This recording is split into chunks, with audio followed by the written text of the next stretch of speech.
اعوذ باللہ من الشیطان الرجیم بسم اللہ الرحمن الرحیم رب اشرح لی صدری ویسر لی امری واحلل عقدۃ من لسانی یفقہوا قولی رب زدنی علما رب زدنی علما رب زدنی علما۔ آج انشاءاللہ ہم سورہ البقرہ کی آیات نمبر 246 اور 247 کا ترجمہ اور تفسیر پڑھیں گے۔ اللہ سے دعا ہے کہ اللہ جو کچھ پڑھیں سنیں اللہ نے اس پر دل سے عمل کرنے کی توفیق عطا فرمائے، آمین۔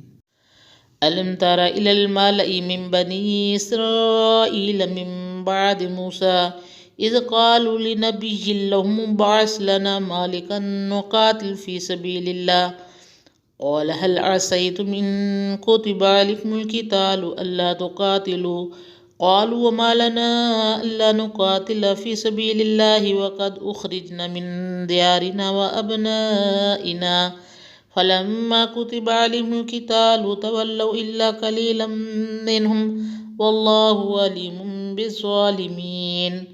کیا تو نے بنی اسرائیل کی ایک جماعت کو نہ دیکھا موسیٰ علیہ السلام کے بعد جب انہوں نے اپنی نبی سے کہا ہمارے لیے ایک بادشاہ مقرر کر دو تاکہ ہم اللہ کی راہ میں لڑیں۔ پیغمبر نے کہا کیا تم سے یہ بھی توقع ہے کہ اگر تمہیں لڑائی کا حکم ہو تو تم اس وقت نہ لڑو؟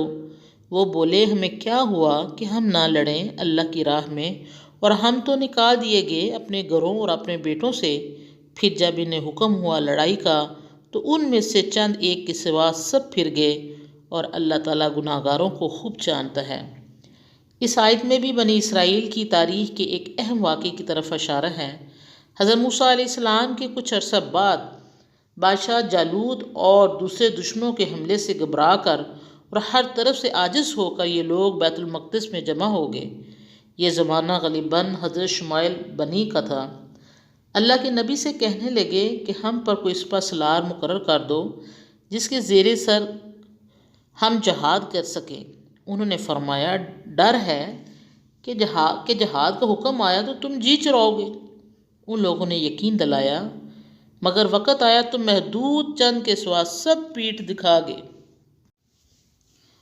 وَقَالَ لَهُمْ نَبِيُّهُمْ إِنَّ اللَّهَ قَدْ بَعَثَ لَكُمْ طَالُوتَ مَلِكًا قَالُوا أَنَّ يَكُونُ لَهُ الْمُلْكُ عَلَيْنَا وَنَحْنُ أَحَقُّ بِالْمُلْكِ مِنْهُ لَمْ يُؤْتَ سَعَةً مِنَ الْمَالِ۔ اور ان کے نبی نے ان سے کہا کہ اللہ نے تم پر طالوت کو بادشاہ مقرر کیا ہے۔ وہ کہنے لگے اسے ہم پر بادشاہت کیوں کر مل سکتی ہے، اور ہم اس کے مقابلے میں حکومت کا زیادہ حق رکھتے ہیں، اور اسے تو مال میں وسعت نہیں ملی۔ حضرت موسیٰ علیہ السلام کے بعد بنی اسرائیل کے بہت بڑے سب سے پہلے بادشاہ تسلیم کیے گئے ہیں۔ ان کا زمانہ قبل مسیح بیان کیا جاتا ہے۔ آپ قبیلہ بن یمین سے تھے۔ آپ کا خاندان معمولی درجے کا تھا۔ اس خاندان میں کبھی کوئی بادشاہ نہیں ہوا تھا۔ وہ کوئی خاص مالدار اور دولت مند بھی نہ تھے۔ غلط اندیش یہودیوں نے آپ کے سپہ سالار مقرر ہونے پر یہی اعتراض کیا کہ وہ کوئی مالدار نہیں، ایک غریب آدمی ہے، بھلا ہم دولت مندوں پر ایک غریب کو کیسے سرداری مل سکتی ہے؟ حکومت اور سرداری تو امیروں کا پیدائشی حق ہے۔ ایک یہودیوں پر یہ منحصر ہے۔ ہمیشہ مادہ پرست قوموں نے اسی قسم کے غلط اصول بنائے اور حکومت کو امیروں اور دولت مندوں کے گھر کی لونڈی سمجھ لیا۔ حالانکہ یہ تصور حد درجہ حکمانہ اور غیر منصفانہ ہے۔ اس لیے آنے والی نسلوں کی عبرت کے لیے اللہ تعالیٰ نے اپنی آخری کتاب میں یہودیوں کی اس غلط تصور کو وضاحت کے ساتھ بیان فرمایا، تاکہ آئندہ کسی کو یہ غلط فہمی نہ ہو اور کوئی قوم دولت و ثروت کو سرداری اور سربلندی کا معیار نہ سمجھ بیٹھے۔ اس کے بعد بھی اگر کوئی قوم یا کوئی جماعت دولت مندی کو برتری کا سبب تصور کرتی ہے تو اسے وہی سزا بھگتنی پڑے گی جو اس سے قبل یہودیوں کو برداشت کرنی پڑی، چونکہ فطرت کا قانون نہیں بدلتا۔ قال إن الله اصطفاه عليكم وزاده بسطة في العلم والجسم والله يؤتي ملكه من يشاء والله واسع عليم۔ نبی نے کہا یقیناً اللہ نے اسے تم پر چن لیا ہے اور اسے علم اور جسم میں زیادہ فراخی دی ہے، اور اللہ جسے چاہتا ہے اپنا ملک دیتا ہے، اور اللہ فضل کرنے والا جاننے والا ہے۔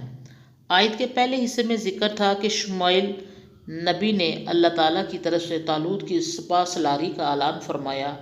یہودیوں نے اپنے امارات کے عزم میں ان کے اس انتہا پر اعتراض کیا کہ وہ ہم سے زیادہ دولت مند نہیں، ہمارے بادشاہ کیسے ہو سکتے ہیں؟ اللہ کے نبی نے حکومت اور سرداری کے لیے اللہ کریم کے مقرر کردہ خصوصیات بیان فرمائیں۔ اول یہ کہ اللہ نے اسے علم میں وسعت اور فراوانی بخشی ہے۔ دوسرا یہ کہ جسمانی اعتبار سے وہ تمہارے مقابلے میں زیادہ طاقتور ہے۔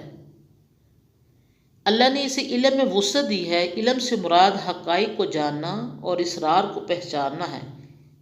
اس ایک لفظ میں بے شمار معنی پوشیدہ ہیں اور تمام علوم و فنون اس میں شامل ہیں، خصوصاً ملک گیری اور ملک رانی کے علوم، جس مقصد یہ کہ طالوت تمہارے مقابلے میں قد و قامت کے اعتبار سے، قوت و طاقت کے لحاظ سے زیادہ اہلیت کے مالک ہیں۔